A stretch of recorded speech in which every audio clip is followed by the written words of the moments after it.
CBI ಮುಕ್ತ ತನಿಖೆಗೆ ಮೂಗುದಾರ HK Patil ಸಮರ್ಥನೆ. ಸಿಬಿಐ ಮುಕ್ತ ತನಿಖೆಗೆ ಮೂಗುದಾರ ಹಾಕಲು ಕ್ಯಾಬಿನೆಟ್ನಲ್ಲಿ ತೆಗೆದುಕೊಂಡ ನಿರ್ಧಾರದ ಬಗ್ಗೆ ಕಾನೂನು ಸಚಿವ ಎಚ್ಕೆ ಪಾಟೀಲ್ ಸಮರ್ಥನೆ ಮಾಡಿದ್ದಾರೆ.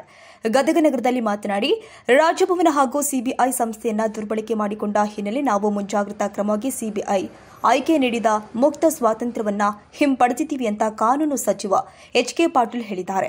ಚಂದ್ರಶೇಖರ್ ಸೋಮಣ್ಣವರ ಮುಕ್ತವಾಗಿ ತನಿಖೆ ಮಾಡಬೇಕಾದಂತ ಸಿಬಿಐಗೆ ಸರ್ಕಾರ ಮೂಗುದಾರ ಹಾಕ್ತಾ ಅನ್ನುವಂಥದ್ದು ಬಿಜೆಪಿ ಅವರ ಆರೋಪ. ರಾಜಭವನದೊಳಗೆ ಲೀಕೇಜ್ ಮಾಡಿ ಆ ಲೀಕೇಜು ಸೋರಿಕೆ ಅದು ಸರ್ಕಾರ ಮಾಡ್ತು ಅಂಥೇಳಿ ಆಪಾದನೆ ಮಾಡೋ ಮಟ್ಟಕ್ಕೆ ರಾಜಭವನಗಳನ್ನು ಇವತ್ತು ದುರ್ಬಳಕೆ ಮಾಡ್ಕೊಳ್ಳೋದಾದರೆ, ಈಗಾಗಲೇ ನೋಡಿದೆ ನಾವು ಕಳೆದ 3-4 ವರ್ಷದಲ್ಲಿ CBIನ ಹೇಗೆ ದುರ್ಬಳಕೆ ಮಾಡಿಕೊಂಡ್ರು ಅಂಥೇಳಿ. ಆ ರೀತಿ ಯಾವುದೇ ಘಟನೆಗಳು ಆಗಬಾರ್ದು ಅನ್ನುವಂಥ ಮುಂಜಾಗರೂಕತೆಯಿಂದ ನಾವು CBIಗೆ ಕೊಟ್ಟಿರ್ತಕ್ಕಂಥ ಆ ಮುಕ್ತವಾಗಿರ್ತಕ್ಕಂಥ ಒಂದು ಸ್ವಾತಂತ್ರ್ಯವನ್ನು ನಾವು ವಾಪಸ್ ಪಡೆದಿದ್ದೇವೆ. ಅದು ಇನ್ಮೇಲೆ ಏನಾದರೂ ಸಹಿತ ರಾಜ್ಯ ಸರ್ಕಾರ ಕೇಸ್ ಟು ಕೇಸ್ ಪರಿಶೀಲನೆ ಮಾಡಿ ಆ ಒಂದು ಕಾರ್ಯಕ್ರಮವನ್ನು ಮಾಡಲಿದೆ.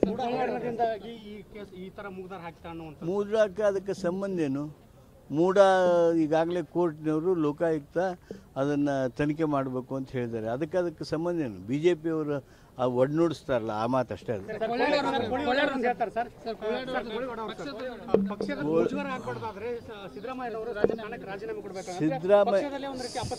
ಸಿದ್ದರಾಮಯ್ಯನವರು ರಾಜೀನಾಮೆ ಕೊಡ್ತಕ್ಕಂಥ ಯಾವುದೂ ಅವಶ್ಯಕತೆ ಇಲ್ಲ.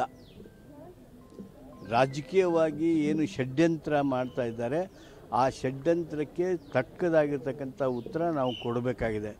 ನಮ್ಮ ಪಕ್ಷದ ಈ ಗಟ್ಟಿಯಾಗಿದ್ದಂಥ ಸರ್ಕಾರವನ್ನು ಅಭದ್ರಗೊಳಿಸುವಂಥ ಪ್ರಯತ್ನ BJPಯವರು ಏನು ಮಾಡ್ತಾ ಇದ್ದಾರೆ, ಆ ಅಪಪ್ರಚಾರಕ್ಕೆ ನಾವು ಹೆದರೋದಿಲ್ಲ.